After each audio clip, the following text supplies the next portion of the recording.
Evelyne Sullerot, the teen who forged IDs for thousands of fugitives, Paris. 1942. Late at night, a 17-year-old girl sits at a kitchen table covered in papers, rubber stamps, ink pads, photographs cut to precise dimensions, blank identity cards stolen from a municipal office by someone she has never met and will never know. Her hands move quickly. They did not always move quickly. The first time she did this, she spent 40 minutes on a single card, stopping to breathe, fighting the trembling in her fingers. That was months ago. Months is a long time when you're 17 and living under German occupation. Months is long enough to become someone else entirely. The card she's working on tonight belongs to a Jewish family. A father, a mother, 2 children. The father's real name is on a list somewhere. A German list. A list that ends in a train and a camp and a silence no one is yet willing to say the full name of. The card she's making will give him a different name. A French name. A Catholic name. A name that might, if everything goes right, keep him alive long enough to cross a border or find a hiding place or reach the south. She finishes the stamp. She holds it up. It looks real. It always looks real now. Outside, Paris is quiet under curfew. The German patrols move through the streets below. If they come up the stairs and open this door, the evidence is everywhere, and there is no explanation that would save her. She puts the card down and picks up the next blank. Her name is Evelyne Sullerot. She is 17 years old. She will go on to become one of France's most important feminist intellectuals, a sociologist who will reshape how Europe thinks about women and work. But tonight, she is just a teenager who has decided that forging documents is more important than being safe. And she is very, very good at it. Evelyne Sullerot was born on February 10th, 1924, in Montrouge, a commune just south of Paris. Her father, André Heloise, was a Protestant pastor. This is important, not as a biographical detail, but as a moral context. Protestant families in France in the 1930s occupied a particular social position. They were a minority in a Catholic country. They had their own history of persecution, reaching back centuries to the wars of religion and the systematic exclusion of Huguenots from French public life. Many French Protestant families carried this history actively. They knew what it meant to be hunted for belief. They knew what hiding felt like from the inside. When the Nazis began targeting Jews in occupied France, many Protestant communities responded with a moral clarity that was not universal among the French. The most famous example is Le Chambon-sur-Lignon, the Protestant village in the Cevennes Mountains that sheltered somewhere between 3,000 and 5,000 Jews over the course of the occupation. The pastor there, André Trocmé, simply told his congregation that they would protect whoever came to them. No argument, no committee, just the decision. Evelyne's family was shaped by this tradition. She was 16 when the German army arrived in Paris. She was a student, bright and intensely serious, reading voraciously, forming opinions about everything. The occupation hit her world immediately. Jewish classmates began disappearing from school. Neighbors put up blackout curtains and spoke in whispers. The yellow star appeared on the coats of people she knew. She did not need to be told what was happening. She could see it.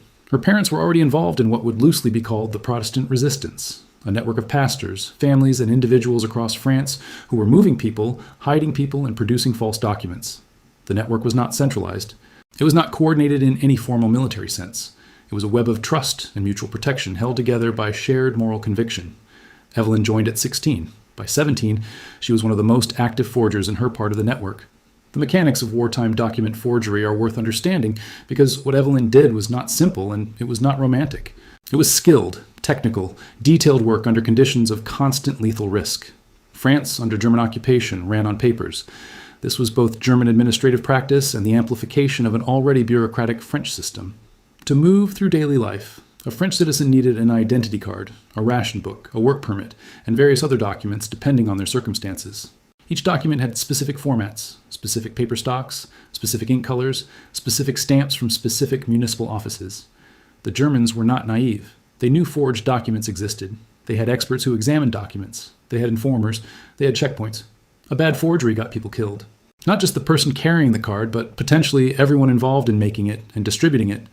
Evelyne learned from people who had already been doing this work, members of her parents' network who passed down technique through direct instruction. She learned which pen nibs produced signatures that looked hand-signed rather than copied. She learned how to age paper to make a new document look older.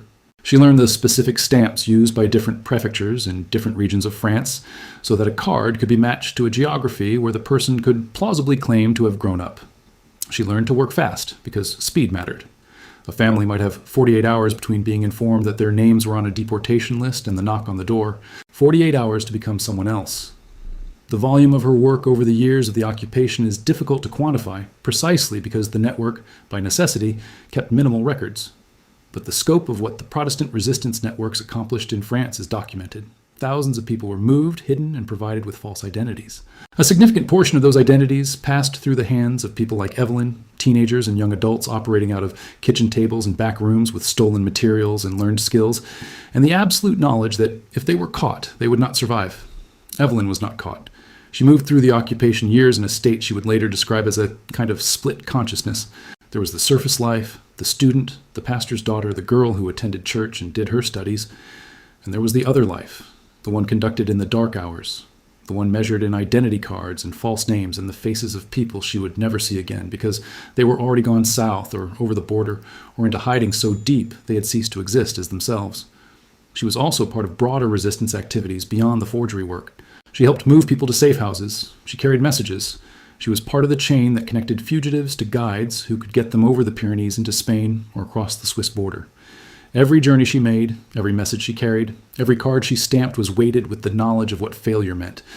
This was not abstract danger. People around her were arrested, people she knew. The networks did not have perfect security. Nobody did. The Gestapo was skilled and relentless and had informers everywhere. She kept working. There is a specific quality to the courage of very young people that is different from the courage of adults. Adults have more to lose in one sense, established lives, families, careers. But adults also have a developed sense of probability, of consequence, of how badly things can go. Teenagers, particularly teenagers driven by moral conviction, often operate with a directness that bypasses the calculus of self-preservation. Evelyne was not reckless. The training she received was too precise for recklessness. But she was capable of a commitment that did not require ongoing internal justification. The situation was clear to her. People were being hunted. She had skills that could help them. She used them every night that she could, for as long as the occupation lasted. France was liberated in stages through the summer of 1944. Paris was liberated on August 25th, 1944. The occupation ended, and the world of papers and checkpoints and curfews dissolved almost overnight. Evelyne was 20 years old. She was also, in a way that the post-war world would take a long time to formally acknowledge, a veteran. What happened after the war reveals something important about the way societies process the contributions of young people, and particularly young women, to events of collective survival. Evelyne Sullerot did not become a celebrated heroine of the resistance in the way that some of her contemporaries did. She went on with her life. She studied. She married the sociologist Roger Sullerot. She had children. She became a sociologist herself, and then something larger than a sociologist, a public intellectual of enormous influence in France and across Europe.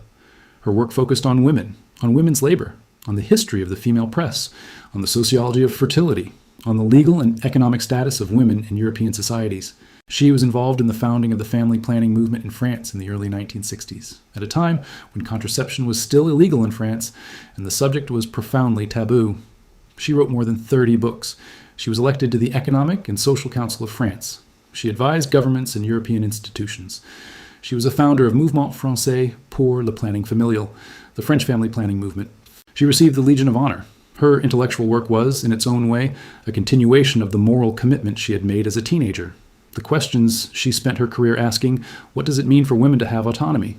What does it mean for a society to treat half its population as something other than fully human? Were questions that had their roots in a girl who had looked at the Nuremberg laws and the yellow stars and the trains east and had decided that the state did not have the right to define a person's worth or dictate their fate.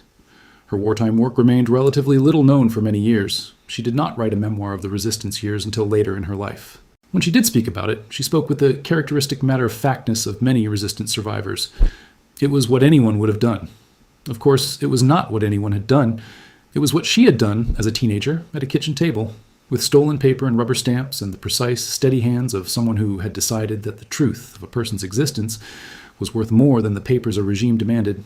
Evelyne Sullerot died on May 9th, 2017. She was 93 years old.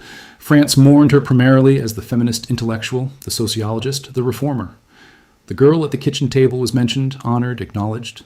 But the full weight of what she had done, the scale of it, the youth of it, the technical mastery of it, tends to be compressed into a sentence or a paragraph in biographies that are mostly about everything else she became. Maybe that is appropriate. Maybe the best tribute to the teenager who forged documents is the adult who spent a lifetime fighting for the conditions that make such forgery unnecessary. There are thousands of people alive today, or whose parents are alive today, because someone in 1942 or 1943 sat at a table in occupied France and produced a false document that looked real enough to get past a checkpoint. The names of most of those forgers are not known. The papers they made do not exist anymore, burned or buried or lost. The people who carried those papers changed their names and built new lives and did not always tell their children what had been done for them. Evelyne Sullerot is one of the few whose name we know. She is one of the few we can point to and say, this is what a 17-year-old chose to do when the world was organized around the erasure of human beings. She chose precision. She chose skill. She chose the long hours and the trembling hands at the beginning and the steady hands later. She chose the risk, clear-eyed and consistent for years. She was 17, and then she was 20, and then she was 93. And in all of that, the moral clarity of the girl at the kitchen table never left her. That is worth knowing. That is worth remembering. If this story reached you, please hit the like button. It takes a second, and it helps this channel reach people who need to hear these stories. Subscribe so you don't miss what comes next. Leave a comment and tell us where in the world you're watching from tonight. And thank you, from all of us, for keeping these memories alive. The people Evelyne helped survive deserve to be remembered. So does she.